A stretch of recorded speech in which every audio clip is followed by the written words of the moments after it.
So welcome back everybody to Parcham classes. बहुत बहुत स्वागत है आप सभी का परचम क्लासेस के पॉलिटी सेशंस में। मेरा नाम Dilip Puri, I take your polity sessions. तो पॉलिटी में जो अभी हम पढ़ रहे हैं वो पढ़ रहे हैं हम स्टेट गवर्नमेंट के बारे में। हमने यूनियन गवर्नमेंट पूरी तरीके से कवर कर लिया है। अब हम आ गए हैं स्टेट गवर्नमेंट में। जो हमारी टेरिटोरियल स्टेट है उसकी गवर्नेंस किस तरीके से होती है उसके बारे में हम पढ़ रहे हैं। तो इट इज मोर और less a similar structure like the union government. जिस तरीके से हमारा यूनियन गवर्नमेंट का स्ट्रक्चर है उसी से मिलता जुलता स्ट्रक्चर हमारा रेप्लिका स्ट्रक्चर हमारा स्टेट गवर्नमेंट में भी फॉलो होता है। क्लियर है?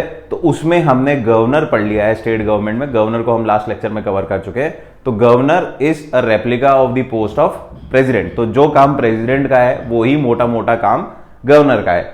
आज हम पढ़ेंगे चीफ मिनिस्टर के बारे में। तो अब क्योंकि जैसा मैंने आपको बताया कि यूनियन गवर्नमेंट का जो स्ट्रक्चर है सिमिलर सा ही स्ट्रक्चर हमारी स्टेट गवर्नमेंट में भी फॉलो होता है। तो जो यूनियन गवर्नमेंट में प्राइम मिनिस्टर का रोल है वो ही रोल मोटा मोटा किसका है? चीफ मिनिस्टर का है। एग्जैक्ट रेप्लिका नहीं बोलेंगे तो मोर और लेस सिमिलर जरूर बोलेंगे कि भैया बिल्कुल आइडेंटिकल नहीं है तो थोड़ा बहुत आइडेंटिकल तो है ही, या मोस्ट ऑफ द पार्ट बिल्कुल आइडेंटिकल ही है। क्लियर है? कुछ एक आध बारीक डिफरेंस है वो हम जब चैप्टर पढ़ रहे हैं जब हम समझ जाएंगे क्या क्या डिफरेंस है, अदरवाइज एज सच कोई डिफरेंस नहीं है। क्लियर है? और इसको पढ़ने का भी एक अच्छा तरीका यह है कि जब भी आप चीफ मिनिस्टर पढ़ रहे हैं, पहली बात तो आपको जिंदगी में एक ही बार पढ़ना है। चीफ मिनिस्टर आपके एग्जाम की प्रिपरेशन कर रहे हैं तो एक ही बार पढ़ो, क्योंकि बार बार रिवाइज करने का चीफ मिनिस्टर ऐसे चैप्टर को जरूरत नहीं है। आपको प्राइम मिनिस्टर ढंग से आता है तो चीफ मिनिस्टर ऑटोमेटिकली हो जाएगा। सिर्फ आर्टिकल के फेरबदल करने, आर्टिकल नंबर चेंज करने, और prime minister is to be replaced with chief minister. ये ध्यान रखना है, बाकी मोटा मोटा सब कुछ सेम है। क्लियर है? तो इसको पढ़ने का क्या तरीका है आपको और दिमाग में बैठने के लिए? आप चीफ मिनिस्टर का लेक्चर देख रहे हैं अभी, साथ ही साथ प्राइम मिनिस्टर की किताब खोल लीजिए, किताब में प्राइम मिनिस्टर चैप्टर खोल लीजिए और चीफ मिनिस्टर को पढ़ते पढ़ते उसको प्राइम मिनिस्टर से मैच कर लिए। तो एक बार क्या होगा, एक बार आपके समझ में आ जाएगा जहां जहां प्राइम मिनिस्टर है वहां वहां चीफ मिनिस्टर आ रहा है, बाकी सब कुछ सेम है। तो एग्जाम में आपको चीफ मिनिस्टर पढ़ने की वापस जरूरत नहीं है, आप प्राइम मिनिस्टर पढ़ लो, चीफ मिनिस्टर ऑटोमेटिकली आपको आ जाएगा, क्योंकि कुछ ज्यादा डिफरेंस है नहीं। क्लियर है? तो चलिए इंट्रोडक्शन देख लेते हैं। क्या इंट्रोडक्शन है? तो जैसा हमें पता है हमारे यहां पे पार्लियामेंट्री फॉर्म ऑफ गवर्नमेंट में president is the D your head, D your या डी योर हेड होता था हमारे यहां पे प्रेसिडेंट, और प्राइम मिनिस्टर जिसके पास रियल पावर्स हैं डी फैक्टो हेड होता था हमारा प्राइम मिनिस्टर यूनियन गवर्नमेंट में। तो सिमिलरली स्टेट गवर्नमेंट में क्या होता है, governor is the executive head या फिर डी योर हेड, नॉमिनल नाम के लिए। जितने भी डिसीजन, जितने भी पॉलिसीज फ्रेम होंगी would be framed in the name of the governor. तो governor is the nominal executive head of our state. Clear है? और जो सीएम है would be the de facto head of our state, जैसा prime minister होता है for the whole union. तो similarly chief minister क्या होगा, हमारे स्टेट का, एक राज्य का क्या होगा, एक डी फैक्टो हेड होगा चीफ मिनिस्टर। क्लियर है? तो पोजीशन सेम है। The governor is the head of the state while chief minister is the head of the government. हमने यूनियन पढ़ा था जब भी हमने यही लाइन पढ़ी थी, the president is the head of the executive, head of the state, first citizen of our country, and the prime minister is the head of the government. जो गवर्नमेंट है, जो रूल कर रही है, जो सरकार है, उसका हेड कौन है? Prime minister. तो वो ही काम जब हम स्टेट के लेवल पे ले आते हैं तो वो काम करता है गवर्नर, प्रेसिडेंट का, और प्राइम मिनिस्टर वाला जो रोल है वो हो जाता है चीफ मिनिस्टर का। क्लियर है? Thus the position of chief minister at state level is analogous to the position of prime minister. आ गया समझ में? He is assisted by his council of minister. तो जैसे प्राइम मिनिस्टर की अपनी एक टीम होती थी, काउंसिल ऑफ मिनिस्टर जिसको हम बोलते थे, जो कि मेन पोर्टफोलियोज हैंडल करते हैं और पूरे देश की सरकार जिसको मिलकर हम बोलते हैं, तो prime minister plus council of minister होते थे। तो इसी तरह किसी राज्य की सरकार की हम बात करेंगे तो it would be headed by the chief minister, और उसकी खुद की टीम को बोलेंगे हम state council of ministers who are a part of the executive, state executive, along with the governor and advocate general of the state. तो इनके साथ एग्जीक्यूटिव मिलके कौन बनाता है? पूरा एग्जीक्यूटिव हो गया chief minister, his council of ministers, advocate general और गवर्नर। वहीं पे यूनियन में क्या था? Prime minister, council of minister, attorney general और प्रेसिडेंट। तो क्लियर है? Replica, almost analogous, similar part ही है यहां पे स्टेट गवर्नमेंट में भी। तो स्टेट का किस तरीके से काम होता है ये भी आपको समझ में आ गया। अब how a chief minister is appointed, chief minister appoint कैसे किया जाता है? तो इसका प्रोसीजर भी वापस प्राइम मिनिस्टर देख लो, जिस तरीके से प्राइम मिनिस्टर अपॉइंट होता है उसी तरीके से चीफ मिनिस्टर अपॉइंट होता है, क्योंकि स्पेशल इलेक्शन तो होते नहीं है प्राइम मिनिस्टर के कि प्राइम मिनिस्टर के लिए इलेक्शन है। इलेक्शन तो लोकसभा के होते हैं, उनमें से जिस पार्टी के पास मेजॉरिटी है उस पार्टी के लीडर को प्राइम मिनिस्टर बना जाता है। तो सिमिलरली इधर क्या होता है, स्टेट में लेजिस्लेटिव असेंबली के इलेक्शन होते हैं। इस इलेक्शन में जिस पार्टी के पास मेजॉरिटी है, जिस पार्टी के पास मेजॉरिटी है, उस पार्टी का लीडर क्या हो जाएगा, चीफ मिनिस्टर बन जाएगा। गवर्नर उनको अपॉइंट कर देगा चीफ मिनिस्टर। तो how a chief minister is appointed, it is exactly same how a prime minister is appointed at the union level. ठीक है, no issues. So just like the PM, provisions of whose appointment are not mentioned in the constitution, ये चीजें कहीं पे भी constitution में नहीं दे रखी है, बट कन्वेंशन के तरीके से हम इसे फॉलो करते हैं, तो वही कन्वेंशन हम चीफ मिनिस्टर के लिए भी फॉलो करते हैं। It is governed bye article number 164। तो आर्टिकल नंबर 164 स्टेट में चीफ मिनिस्टर के अपॉइंटमेंट से रिलेटेड है। आपको यह बताना है कि यूनियन गवर्नमेंट में प्राइम मिनिस्टर के अपॉइंटमेंट के लिए कौन सा आर्टिकल है जिसमें यह कहानी दे रखी है। क्लियर है?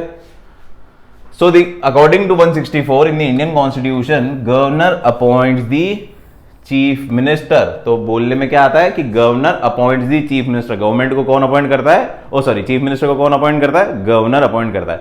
लेकिन ये तथ्य आपको समझ में आता है, गवर्नर रिस्पॉन्सिबल या उसके पास अपना प्लेजर नहीं है कि जिसका मन करे उसको सीएम बना दे, कि कल को गवर्नर आके बोले कि यार पुरी साहब आपको हम चीफ मिनिस्टर बनाना चाहते हैं तो आप चीफ मिनिस्टर बन जाओ। ऐसा नहीं है। जो पार्टी के पास मेजॉरिटी होगी उसी पार्टी का लीडर चीफ मिनिस्टर बनेगा, ये फैक्ट है। क्लियर है? तो जिस भी पार्टी के पास मेजॉरिटी है इन दी लेजिस्लेटिव असेंबली इलेक्शन, स्टेट में क्या होता है, दो हाउस कौन से होते हैं, लेजिस्लेटिव असेंबली और लेजिस्लेटिव काउंसिल। हालांकि लेजिस्लेटिव काउंसिल हमारी हर स्टेट में मौजूद नहीं है, it is available in 6 of the states. नाम आपको पता होने चाहिए कौन कौन सी स्टेट में लेजिस्लेटिव काउंसिल है। ठीक है, तो जो भी पार्टी का लेजिस्लेटिव असेंबली के इलेक्शन में मेजॉरिटी आई उसकी पार्टी के लीडर को हम बनाएंगे चीफ मिनिस्टर। और ये काम, शुभ काम अपने हाथों से कौन करेगा या अपने मुंह से कौन बोलेगा, तो ये बोलेंगे हमारे राज्यपाल साहब या फिर गवर्नर। ठीक है, हाउएवर ये आगे देखो, however the governor can not appoint any random person. Random person मतलब मेरे को नहीं बना सकते। अगर मैं पार्टी का लीडर होता, जिस पार्टी के पास मेजॉरिटी होती, तो मुझे बनाते, अदरवाइज ऐसा नहीं कि रैंडम उठा के मेरे को बना सकता है chief minister. A leader of the party that has got the majority share of votes in the assembly election is appointed as the chief minister of the state. So we are now very clear on it. Clear है? तो कौन होगा, जो party का leader होगा, party जिसके पास majority होगी, he will be the chief minister. ठीक है, अब कहानी आती है कि भैया अगर किसी पार्टी के पास मेजॉरिटी नहीं है, ये तो हम केस कब मान रहे हैं कि भैया पार्टी के पास मेजॉरिटी आती है तो पार्टी का लीडर बन जाएगा। लेकिन सपोज करो इलेक्शन में किसी भी पार्टी के पास मेजॉरिटी नहीं आई, सपोज देयर वर 100 सीट्स। कितनी सीट थी लेजिस्लेटिव असेंबली में? 100 सीट। 4 पार्टी थी, किसी के पास आई 30, किसी के पास आई 20, किसी के पास आई 26, किसी के पास आई 24। ठीक है, ये 4 पार्टीज थी जो कि स्टेट में थी, इलेक्शन लड़ रही थी, उनके पास इस तरीके से सीट्स विभाजित हुई। तो no party has a clear cut majority. No party has a clear cut majority, ये हमारे को इस डेटा से समझ में आता है। ठीक है, तो अब इस केस में क्या होता है, गवर्नर के पास एक डिस्क्रिशन अवेलेबल है कि वो किसी भी पार्टी में से अपना उम्मीदवार या चीफ मिनिस्टर के लिए आदमी को चुन सकता है। ये डिस्क्रिशन गवर्नर के पास अवेलेबल है। अगर मेजॉरिटी आ जाती है तो गवर्नर को उस पार्टी के लीडर को ही बनाना पड़ेगा, ऑप्शन नहीं है दूसरा। लेकिन अगर मेजॉरिटी नहीं आती है, मेजॉरिटी अचीव नहीं होती है by any party in the election, then the governor has the discretion to choose anybody as the chief minister. फिर वो चीफ मिनिस्टर चूज कर सकते हैं, लेकिन परंतु ये चीफ मिनिस्टर को मेजॉरिटी प्रूव करनी पड़ेगी हाउस की। वो इनके साथ अलायंस करे, गठबंधन करे, जोड़ तोड़ करे, कैसे भी करके इस सीएम को मेजॉरिटी प्रूव करनी पड़ेगी। गवर्नर अपने पसंदीदा कैंडिडेट को सीएम बना तो देंगे, लेकिन उस सीएम को उस हाउस की मेजॉरिटी लेटर ऑन 1 महीने के अंदर अंदर उसे प्रूव करनी है। क्लियर है? और इसी हम कोलिशन सरकार भी बोलते हैं। तो अपॉइंट यहां पे डिस्क्रिप्शन गवर्नर का है कि गवर्नर अपनी इच्छा से किसी को उठा सकता है। लेकिन वापस वही बात हो जाती है कि गवर्नर अपनी इच्छा से तो उठाता है, लेकिन वो सबसे भारी आदमी को उठाता है। इनको दिख रहा है कि इस पार्टी के पास 30 वोट है, तो इसका कोलिशन इजी है दूसरों के साथ, तो वो एक बार का मौका इसी पार्टी के आदमी को देगा। क्लियर है? इस पार्टी का जो लीडर होगा उसी को मौका देगा, क्योंकि इनके पास थोड़ा सा डिफिकल्ट है, क्योंकि इनके पास इससे भी कम वोट है, तो इनको ज्यादा मेहनत लगेगी। तो गवर्नर क्या करता है, जनरली जो हाईएस्ट पार्टी है जिसके पास वोट है उसको मौका देता है कि हम आपका चीफ मिनिस्टर बना देते हैं, उसके बाद आप कोलिशन करके, अलायंस करके आप नई सरकार बनाएं और मेजोरिटी प्रूव करें। क्लियर है बात? तो ये तरीके से गवर्नर सीएम को अपॉइंट करता है। So when no party gets a majority, governor exercises his own discretion and appoint a chief minister accordingly। Chief minister अपने अनुसार कर देता है, जैसा कि प्रेसिडेंट करते थे इन द इलेक्शन और in the appointment of prime minister. फिर है meeting of the so in case where no party has won the majority votes, governor appoint the member of the largest party. देखो largest party लिखा हुआ है ना, और one from the collision. या तो फिर कोई कोलिशन मिल गई हो, ये दोनों मिलकर सरकार बनाने के लिए तैयार हो, ऊपर नीचे वाली मिलकर सरकार बनाने के लिए तैयार हो, तो फिर हमारे को उसके आदमी को चुन सकते हैं। अदरवाइज जो सेकंड बेस्ट पार्टी जिसके पास हाईएस्ट नंबर ऑफ वोट्स हैं, उस आदमी के, उस पार्टी के लीडर को ही सीएम अपॉइंट किया जाएगा, और उसे ये बोला जाएगा कि हम अभी तो आपको सीएम बना रहे, लेकिन आप कैसे भी जोड़ तोड़ करके मेजोरिटी सीट्स लेके आए कोलिशन करके, और फिर अपने सीएम पद के बिल्कुल प्रॉपर हकदार बने।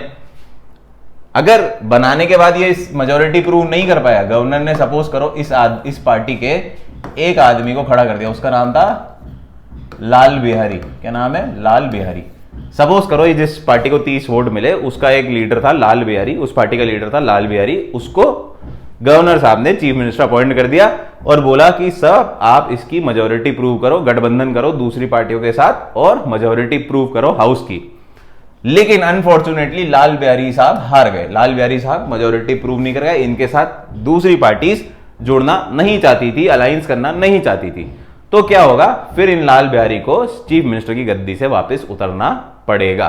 क्लियर है? मेजोरिटी प्रूव करना जरूरी है, क्योंकि सरकार चलेगी कैसे जब तक मेजोरिटी नहीं होगी। मतलब मेजोरिटी का मतलब जनता चाहती ही नहीं आपको बनाना, आपके पास मेजोरिटी नहीं है लोगों की, तो इसका मतलब ऑटोमेटिकली कि आप सरकार नहीं चला सकते। And he is given 1 month time. तो इनको मेजोरिटी, लाल बिहारी साहब को मेजोरिटी प्रूव करने के लिए कितना समय मिलेगा? 1 महीना इनको मिलेगा to prove the majority in the house. ठीक है? फिर अब आता है कि अगर कोई सीएम अपने कार्यकाल में मृत्यु हो जाती है किसी सीएम की, किसी चीफ मिनिस्टर की, तो क्या होगा? तो उसमें भी कुछ ऐसा सा ही होगा। यहां पे वापस गवर्नर की डिस्क्रिशनरी पावर जग जाएगी, गवर्नर के डिस्क्रिशन पे। तो क्या होता है, जब कोई सीएम की डेथ हो जाती है तो फिर गवर्नर क्या करता है, किसी भी आदमी को सीएम बना देगा और उसको बोलेगा कि आप मेजोरिटी प्रूव करो। लेकिन जनरली आजकल जो कन्वेंशन या जो तौर तरीके फॉलो होते हैं, जैसे ही कोई आदमी मरता है पार्टी अपना लीडर पहले से चूज कर लेती है। गवर्नर को मौका नहीं देते कि वो पार्टी में आके एक आदमी को चुने और बोले कि भैया आप खड़े हो सीएम के पद के लिए और मेजोरिटी प्रूव करें। पार्टी अपना लीडर डायरेक्ट ही बना देती कि भैया यार ये गए, जो हमारे लीडर थे, जो एग्जिस्टिंग सीएम थे, वो ऑटोमेटिकली लीडर थे पार्टी के, तो वो चले गए। लेकिन अब हम क्या कर रहे हैं, इसको लीडर बना रहे हैं ऑफ दी पार्टी, तो आप डायरेक्ट ही इनको सीएम अपॉइंट कर दीजिए। क्योंकि अपॉइंट किसको करना है? CM, leader of the party या फिर coalition, leader of the party या leader of the coalition government. ठीक है ना? तो कोलिशन वाली जो है पार्टी है, अलायंस पार्टी है या फिर एक इंडिविजुअल पार्टी, उसके लीडर को अब इनकी मृत्यु हो गई तो पार्टी क्या करती है, अपना दूसरा लीडर पहले ही खड़ा कर देती है कि भैया ये लो, ये हमारा लीडर है, इन्हीं को हमें सीएम के लिए बनाना है। गवर्नर को जरूरत नहीं पड़ती कि वो जाके चुने कि किसको सीएम बनाए और फिर उनको मौका दे कि वो अपनी मेजोरिटी प्रूव करे। क्लियर है? ये बात समझ में आ गई। तो यहां पे भी डिस्क्रिशन, तो गवर्नर क्या करते हैं, सीएम उसी को बनाते हैं जिसके पास मेजोरिटी है। लेकिन 2 केस में इनके पास डिस्क्रिशन है कि वो अपने चाहे अनुसार सीएम बना देंगे और उनको बोलेंगे कि आप मेजोरिटी प्रूव करो। कब? जब किसी भी पार्टी के पास क्लियर मेजोरिटी नहीं है, पहला केस ये। दूसरा केस, जब कोई एग्जिस्टिंग सीएम है वो मर जाता है अपने कार्यकाल में, तो उसकी जगह जो नया सीएम आएगा वो गवर्नर अपॉइंट कर सकते हैं। लेकिन पार्टी इतनी समझदार एडवांस हो गई है कि वो पहले से ही अपना लीडर बता देती कि यही लीडर है, आपको इन्हीं को हमारा चेहरा बनाना है और इन्हें ही सीएम बनाना है। ठीक है? A person not belonging to either house can also be appointed as the chief minister. एक और चीज है कि चीफ मिनिस्टर बनने के लिए सबसे पहली जरूरत क्या होती है कि आप you should be the member of the legislative assembly और लेजिस्लेटिव काउंसिल। ठीक है, ये बात होती है कि आप या तो लेजिस्लेटिव असेंबली के मेंबर हो या लेजिस्लेटिव काउंसिल के हो। जैसे कि जो प्राइम मिनिस्टर होता है वो या तो लोकसभा का मेंबर होगा या राज्यसभा का मेंबर होना चाहिए। ये होना चाहिए की बात पे इंपॉर्टेंस है कि होना चाहिए, होना चाहिए। ये हिंदी इंग्लिश में लिख रहा हूं, इंग्लिश में, ठीक है। तो होना चाहिए मतलब must be a member of both either of the house, either Lok Sabha और राज्यसभा। और सीएम की अगर हम बात करेंगे तो he must be a member of either the assembly और द काउंसिल, लेजिस्लेटिव काउंसिल। लेकिन इसका यह मतलब नहीं है कि अगर वो इनका मेंबर नहीं हुआ तो वो सीएम नहीं बन सकता। क्लियर है बात? सीएम बन तो सकता है वो एक बार का, लेकिन फिर बाद में जाके उसको विद इन 6 months ही has to get the membership of either legislative council और लेजिस्लेटिव असेंबली। जहां पे काउंसिल नहीं है तो वहां पे तो सिर्फ असेंबली का ही मेंबर बनना पड़ेगा। जहां पे काउंसिल है वो या तो काउंसिल का मेंबर भी हो सकता है या फिर असेंबली का मेंबर भी हो सकता है। ठीक है ना? तो सीएम अपॉइंट हो गया, लेकिन सीएम रहेगा कब तक? सिर्फ 6 महीने के लिए। 6 महीने के अंदर अंदर उनको इन दोनों सदन में से किसी सदन की सीट चाहिए ही चाहिए। क्लियर है बात? तो बनना जरूरी है, जब बन रहा है जब मेंबर हो नहीं हो, लेकिन इवेंचुअली जाके उसको इन दोनों हाउस का मेंबर बनना है। यह अनिवार्य है कि या तो लेजिस्लेटिव काउंसिल का बन जाए या लेजिस्लेटिव असेंबली का बन जाए। और जहां पे काउंसिल मौजूद नहीं है वहां पे तो फिर लेजिस्लेटिव असेंबली का ही बनना पड़ेगा। क्लियर है बात? So chief minister can belong to any house in the state legislature. तो दोनों में से किसी भी लेजिस्लेचर, असेंबली का या काउंसिल का मेंबर होगा तो भी चल जाएगा, बट होना चाहिए किसी न किसी पार्टी का और किसी न किसी हाउस का मेंबर होना चाहिए इवेंचुअली। इनिशियली भले नहीं हो, 6 महीने के अंदर बन जाए, पर 6 महीने से ज्यादा समय नहीं है। अगर 6 महीने में नहीं बन पाता तो फिर टाटा बाय बाय। अभी जैसा ममता बनर्जी को भी सीएम बनाया, फिर बाद में उनको दूसरी जगह की सीट मिल गई। वो अपने इलेक्शन तो हार गए लोकसभा में, उसके असेंबली में उनको सीट नहीं मिली, वो असेंबली के मेंबर नहीं बने, लेकिन सीएम अपॉइंट कर ली गई ममता बनर्जी और फिर बाद में उनको दूसरी सीट पे बैठा दिया गया। क्लियर है? दूसरी सीट उनको अलॉट कर दी गई। So term of chief minister is not fixed and he holds his office during the pleasure of the governor. अब अगर हम टर्म की बात करें चीफ मिनिस्टर की, तो ये भी प्राइम मिनिस्टर की तरह ही है कि भैया कोई टर्म नहीं है, जब तक गवर्नर का प्लेजर है जब तक ही चीफ मिनिस्टर मौजूद रहेंगे at the pleasure of the governor. लेकिन वापस जैसे मैंने आपको डिटेल में समझाया कि ये सिर्फ कहने की बात है, प्लेजर ऑफ दी गवर्नर। अपने आप गवर्नर ना चाहे ना तो किसी को अपॉइंट कर सकते हैं कि भैया ये होना चाहिए चीफ मिनिस्टर, और न ही उसको निष्कासित कर सकते हैं या उसको हटा सकते हैं। कुछ कुछ सर्कमस्टांसेस ऐसे बनेंगे, सिचुएशन ऐसे बनेंगी जिसको सिचुएशनल पावर बोलते हैं, उस केस में जाके गवर्नर सीएम को हटा सकते हैं। क्या है? सो पहले तो governor can not remove him any time. भले ही यहां पे लिखा हुआ है he works at the pleasure of the governor, CM works at the pleasure of the governor, ये लिखा हुआ है, लेकिन इसका मतलब ये नहीं है। इसका मतलब ये नहीं है कि भैया गवर्नर का मन करेगा, प्लेजर खत्म, मजा नहीं आ रहा इस सीएम में, तो इस सीएम को हटा देते। ऐसा नहीं कर सकता, उसके लिए कुछ कुछ सिचुएशन क्रिएट होना चाहिए। Governor can not even dismiss him till the time he enjoys the support of the majority of the house. जब तक चीफ मिनिस्टर के पास, मुख्यमंत्री के पास सदन की मेजोरिटी है, तब तक गवर्नर उसको नहीं हटा सकता। जब CM loses the majority, CM loses majority, तो एक ऐसी सिचुएशन पैदा हो जाएगी जहां गवर्नर अपना प्लेजर एक्सरसाइज कर सकता है। फिर गवर्नर सीएम को हटा देगा, क्योंकि सीएम के पास मेजोरिटी नहीं है, मतलब लोगों का भरोसा ही नहीं है, हाउस का भरोसा ही नहीं है, लोग उनके साथ जाना ही नहीं चाहते, उस सरकार को तवज्जो देना ही नहीं चाहते। तो गवर्नर क्या करता? फिर बोलता नहीं, इस सीएम के पास मेजोरिटी नहीं है, तो इस सीएम को अब हटाने की बात है, और ये हटाने का काम कौन करेगा? गवर्नर करेगा। क्लियर है? तो सिचुएशनल पावर है ये। ऐसी सिचुएशन अराइज होगी कि भैया मेजोरिटी नहीं है तो गवर्नर सीएम को हटा सकता है, अदरवाइज गवर्नर सीएम को नहीं हटा सकता। ये आपको ध्यान रखना है। When CM loses his majority support, he has to resign और governor may dismiss him then। तो यहां तो वो खुद ही कर देगा, क्योंकि इतनी अक्कल हमारे सीएम में भी है कि भैया मेरे पास मेजोरिटी नहीं है, तो मेरे को लात पड़े गवर्नर निकाले, उससे बढ़िया पहले मैं ही रिजाइन कर देता हूं। ठीक है ना? तो ये सीधी सी बात है कि ऐसी सिचुएशन होगी तो ही गवर्नर के पास पावर है कि वो सीएम को हटा सकते हैं, अदरवाइज इस स्टेटमेंट को ज्यादा दिल से मत लगाना। अब आती है हमारी what are the main functions of the chief minister. तो चीफ मिनिस्टर को क्या क्या काम करने पड़ते हैं, क्या क्या पावर्स हैं, क्या क्या फंक्शन है, ये देख लेते हैं। तो बिल्कुल सिमिलर, जो प्राइम मिनिस्टर है वैसे ही चीफ मिनिस्टर है, ठीक है ना।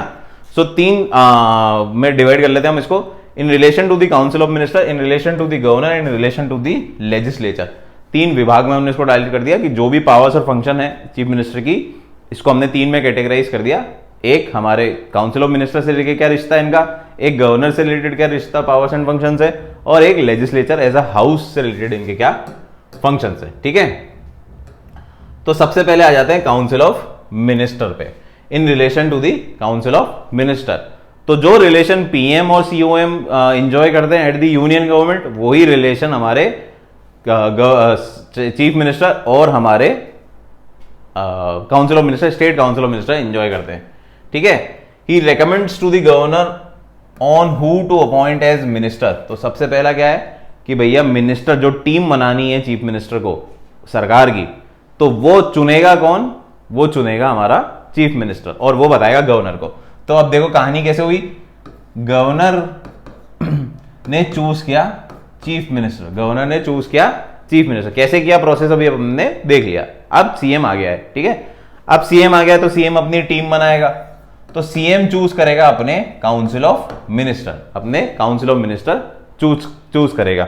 और ये कैसे चूज करेगा, ये बोलेगा गवर्नर को कि सर मेरे को ये डिपार्टमेंट के लिए ये काउंसिल ऑफ मिनिस्टर चाहिए, आपको फिनेंस इनको पकड़ाना है, आपको डिफेंस इनको पकड़ाना है, आपको टेलीकम्युनिकेशन किसी को पकड़ाना है। हर मिनिस्ट्री के लिए एक एक मिनिस्टर चुन लेगा, पूरी अपनी काउंसिल ऑफ मिनिस्टर बना देगा, ठीक है। तो सीओएम कैसे होता है, काउंसिल ऑफ मिनिस्टर कैसे सिलेक्ट होता है, it is selected by the governor but on recommendation of the chief minister. तो इनको अपॉइंट तो कौन करता है, गवर्नर ही अपॉइंट करता है, but on the recommendation of the chief minister. ये ध्यान रखना है, चीफ मिनिस्टर बोलेगा वो ही लोग टीम में मौजूद होंगे, कोई टीम अपने अनुसार नहीं बना सकता गवर्नर साहब, क्लियर है बात।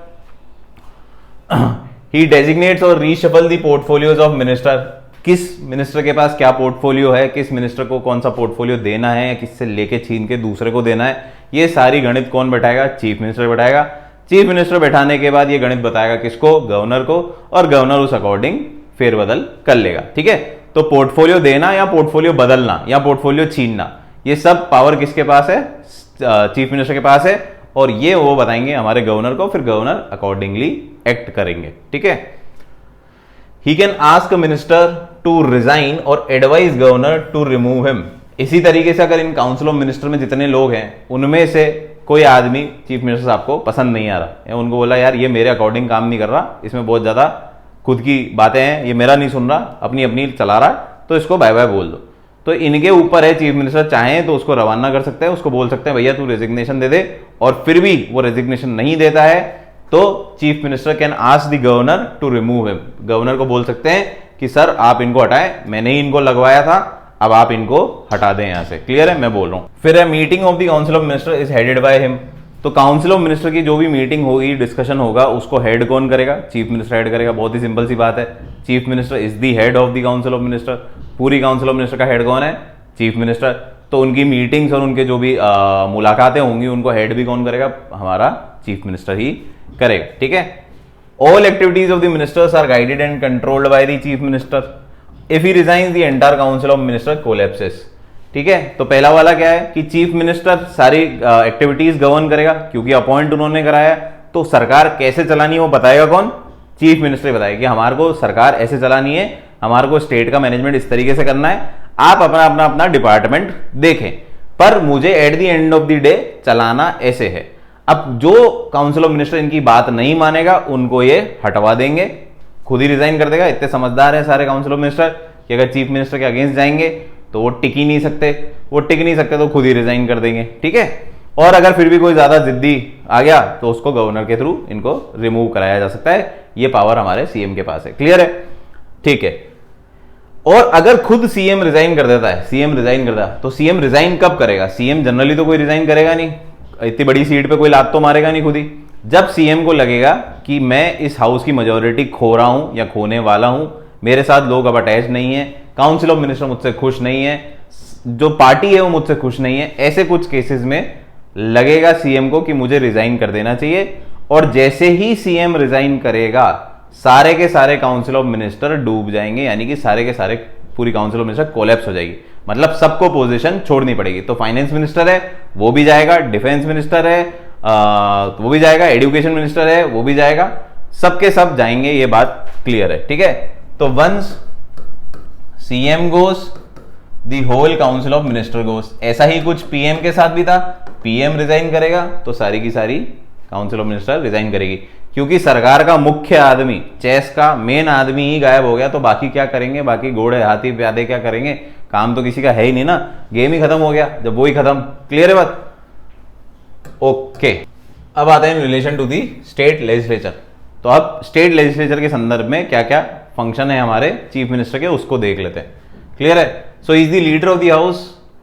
Before a governor prorogues and summons the session of the state, it must be एडवाइड बाय द चीफ मिनिस्टर। तो जिस तरीके से प्रेसिडेंट लोकसभा और राज्यसभा के सेशन को समन एंड प्रोरोग करते थे, उसी तरह गवर्नर समन एंड प्रोरोग करता है sessions of the legislative assembly and the council, या फिर स्टेट लेजिस्लेचर के।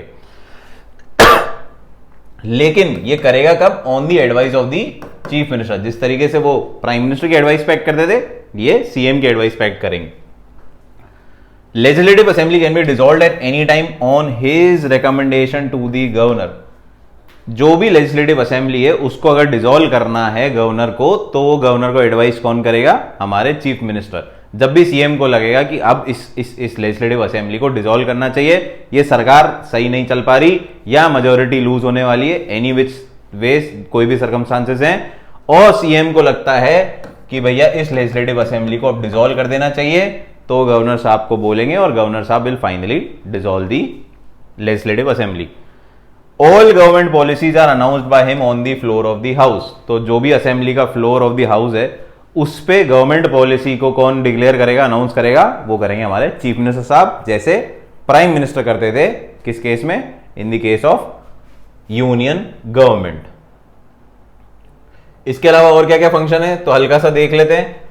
ही chairs the state planning board. State planning board जैसे नीति आयोग है, वैसे ही स्टेट लेवल पे प्लानिंग बोर्ड है, उसका चेयरमैन कौन होगा? Chief minister. He is the vice chairperson of the concerned zonal council by rotation, holding that office for a period of 1 year at a time. ठीक है, तो हर स्टेट का सीएम जोनल काउंसिल, उस जोन में जितनी भी सीएम, ये zonal council inter state relation जब हमने पढ़े थे तब पढ़ा था हमने कि जोनल काउंसिल में जितने उस जोन में स्टेट्स हैं उनके सीएम मेंबर होते हैं, और मेंबर के अलावा एक एक साल के लिए सब क्या होते हैं? वाइस चेयरपर्सन इलेक्ट किए जाते हैं। तो ये जो सीएम होगा हर स्टेट का, वो उस जोनल काउंसिल में, उस जोन में जितने भी स्टेट्स हैं, जो काउंसिल बनी है उसका वाइस चेयरपर्सन रहेगा for a period of 1 year. ये रोटेशन से, तो अगर 5 स्टेट मिलकर एक जोनल काउंसिल क्रिएट कर रही है, तो हर स्टेट का जो चीफ मिनिस्टर है वो एक एक साल के लिए उसका वाइस चेयरपर्सन रहेगा। He is the member of inter state council and national development council which are headed by the prime minister. तो prime minister along with the chief ministers of all the states एक national development council बनाते हैं और एक inter state council बनाते हैं, जिसमें हर state का सीएम मेंबर होता है। कोई बहुत बड़ी बातें नहीं है, आप देख लेना, ऐसा कुछ खास है नहीं। ही is the member of the inter state council, वापस आ गई, and the governing council of NITI Aayog, both headed by the prime minister. ठीक है, तो इसी के साथ हमारा चीफ मिनिस्टर चैप्टर यहीं खत्म होता है। हमने चीफ मिनिस्टर को डिटेल में कवर कर लिया है कि चीफ मिनिस्टर वैसे बहुत छोटा सा टॉपिक है, क्योंकि analogous to the prime minister वाला है। जो प्राइम मिनिस्टर का काम है वैसा का वैसा चीफ मिनिस्टर का काम है। कोई ऐसी ज्यादा रामायण है नहीं जो हमें डिटेल में पढ़नी है। एक बार एक आध क्वेश्चन देख लेते हैं, उसके बाद we shall end this class. So which of the following statement is not correct. Question हमेशा ढंग से पढ़ना, इसमें बहुत बार कंफ्यूजन होता है कि हम नॉट करेक्ट को करेक्ट पढ़ लेते हैं और गलत आंसर मार्क करे आते हैं। तो आप ये ध्यान रखना, ये शब्द बहुत इंपॉर्टेंट है। तो which of the following statement is not correct about the chief minister? The council of minister shall be collectively responsible to legislative assembly of the state. बिल्कुल सही है। Executive is responsible to the legislature, ये तो thumb rule है हमारे polity का, तो यहां पे यही चीज बोल रहा है कि एग्जीक्यूटिव या council of minister is collectively responsible to the legislature, ये सही है। Article 154 states that the governor will appoint the chief minister. ये बिल्कुल गलत है, ये गलत है। कौन सा आर्टिकल है कमेंट सेक्शन में बताओ, बहुत इजीली आपको आता होगा, अभी अभी अपन ने देखा है। What is the minimum age to be appointed as the chief minister of a state? क्या मिनिमम एज है जब कोई चीफ मिनिस्टर एक स्टेट का बन सकता है? तो बहुत ही सिंपल सा लॉजिक है, चीफ मिनिस्टर जो बन सकता है वो either should be a member of legislative assembly और लेजिस्लेटिव काउंसिल। तो यहां पे चीफ मिनिस्टर की कोई एज लिमिट नहीं है, लेकिन लेजिस्लेटिव असेंबली या लेजिस्लेटिव काउंसिल का मेंबर होना चाहिए चीफ मिनिस्टर। ये तो हमें पता है कि अगर कोई चीफ मिनिस्टर बनेगा तो वो लेजिस्लेटिव असेंबली का मेंबर होना चाहिए, या जहां पे लेजिस्लेटिव काउंसिल है वहां पे लेजिस्लेटिव काउंसिल का मेंबर भी चल जाएगा। कोई नहीं है अगर दोनों का मेंबर, तो उसको विद इन 6 मंथ्स क्या करना है, इन दोनों में से किसी हाउस की मेंबरशिप लेनी है। ये बात क्लियर है। तो ऑटोमेटिकली इस हाउस की जो लिमिट है दैट इज 25 ईयर्स और that is 30 years. Legislative council का मेंबर जो होता है वो 30 साल का होना चाहिए, लेजिस्लेटिव असेंबली का कितने साल का होना चाहिए, 25 साल का होना चाहिए। तो इन दोनों का मेंबर ही सीएम बनेगा, तो इसका मतलब मिनिमम एज कितनी हो गई, 25 साल। तो minimum age to be as chief minister is 25 years. This must be the last question. Yes, okay. So this was all about chief minister. बहुत ही डिटेल में पढ़ लिया हमने, जितनी थी उतनी पढ़ ली, मतलब जितनी डिटेल थी उतना पढ़ लिया। कोई भी डाउट हो प्लीज कमेंट इट डाउन, या you can directly connect with me at various other social platforms. Thank you so much.